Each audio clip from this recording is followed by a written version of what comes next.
here probably believe in term limits. But I guarantee you, and I'll be one of you, there'll be some point in the road in the future we're going, gosh, if we just didn't have term limits this cycle, we would be, you know, we'd have... That's one of the unintended consequences. But ladies and gentlemen, we are human. And humans are susceptible to things that they normally wouldn't be when they get to Washington. I had the greatest, I'll call it a discussion, not an argument or a debate. However, I thought the gentleman was drunk. We was in Washington. We was at CPAC. There was a guy who was actually more obnoxious than I was sitting at the table. And he went around. And he told me, he said, and what makes you think? He said, I had been in this town since I was 18 years old. He said some very colorful language and things. He said, what makes you think that you're different? And I told him. I said, my family. My rooted beliefs in the Christian faith. And by the way, not only do I believe that we were founded on Judeo-Christian principles, I believe that it was our founders' intent that we remain that way. We must. So I went around and I explained to him, I told him, I said, you know, I hadn't been since I was 18. I said, but, you know, I'm 43 years old. I've been happily married 24 years. I have children. I have this, my principles. My moral guide is this and that. And he stood up and he shook my hand. I told him about term limits. His name was Terry Easton. He's the editor for Global Economics and Human Events magazine. And I actually was able to get his support, which astonished me after what he claimed to be all of his experience in Washington. I like Southeast Oklahoma too much. I love my family too much. I don't want to risk falling into that. I would be like J.C. Watts, more or less, 3 terms. That's it. I really don't. I am doing this. I'm the only candidate that's running because I was asked by the citizens, but not just my town, or my county, or this state of Oklahoma, from citizens across this country, as far away as Kentucky and Washington. And this wasn't a decision that I made like, you know, I woke up and said, I want to do this. This was done after a lot of discussions, mainly with my wife. She didn't want me to do it. Because remind you, I used to work a lot overseas, and I was gone a lot, and now I have a family. Luckily, we've raised them up, and I think quite well. Yes, sir? I knew that was going to happen. Hey, valedictorian, how's it going? That's something to aspire to. What's your GPA going to be this year? Probably 3.8. Is that good enough? Yeah. Huh? 4.2. There you go. There you go. Talk to him when you get done, okay? The U.S. Department of Education is one of the biggest wastes of money, of our money that comes out of our pocket. That's what he was talking about. I'm glad to see Marty here because, ladies and gentlemen, I'm about to the point right now. I'm not going to lie, let me be honest with you. State government is as or is more important than federal government because we have to start demanding that the 10th Amendment be adhered to. And the state government is going to have to pull that away from the federal government. You're going to have to pull it. Now that's a lot of responsibility. But that's how our federal government is supposed to work. We're supposed to work from what we are right here. The people, we the people, from the ground up. We are not supposed to function from a central planning ruling regime from the top down. You can call it socialism, some fascism, oligarchy. This administration can be defined by more monikers than I care to discuss right now. It's kind of sad. The U.S. Department of Agriculture. There's a great story about there's a U.S. Department of Agriculture bureaucrat standing on the sidewalk just crying his eyes out. The guy walks up to him and says, "What happened?" He goes, "My farmer died."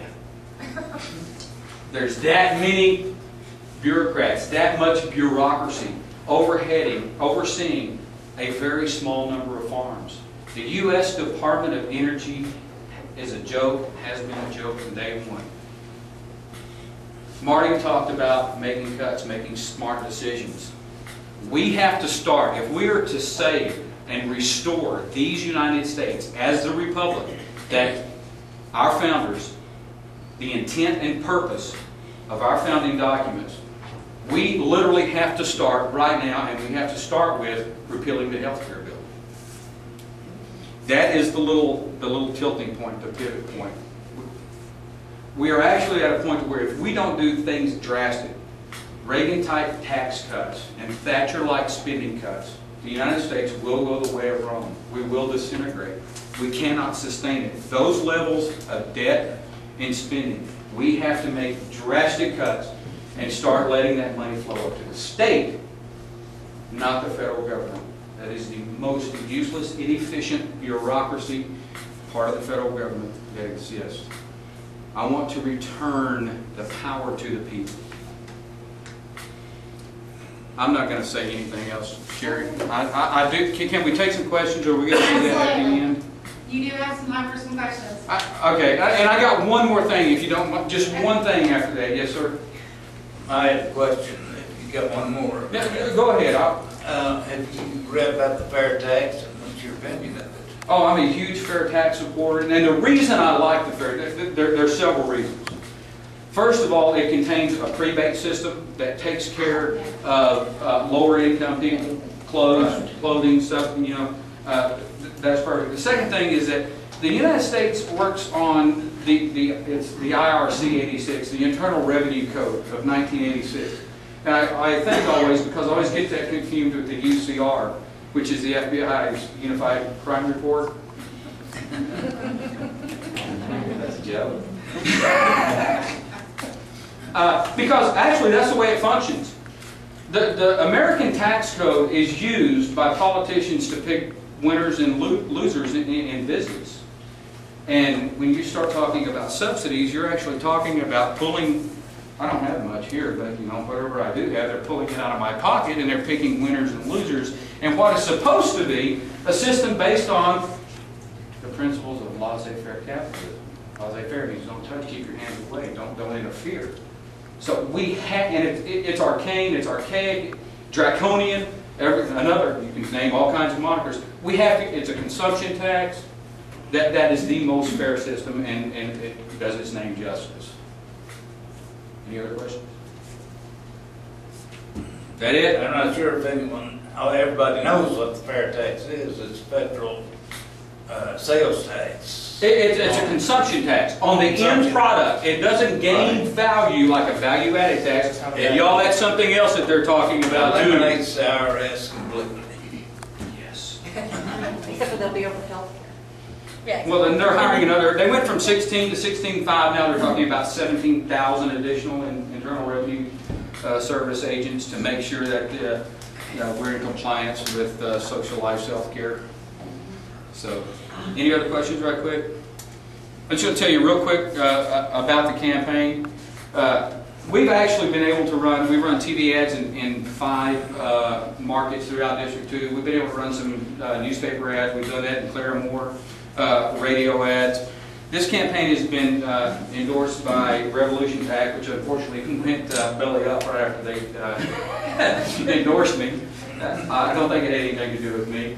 We've been endorsed by Right March PAC. We've been endorsed by a noted economist, Jack Chambliss, who, by the way, is friends with Linder and Vorch. He's been on Bill Vorch's TV show several times. And yesterday afternoon, they held a candidate forum in Oklahoma City. The Oklahoma Conservative Political Action Committee did. And I am more than honored to tell you that the Houchen for Congress campaign won the Oklahoma Conservative Political Action Committee endorsement yesterday. That was a pretty big step. Thank y'all very much.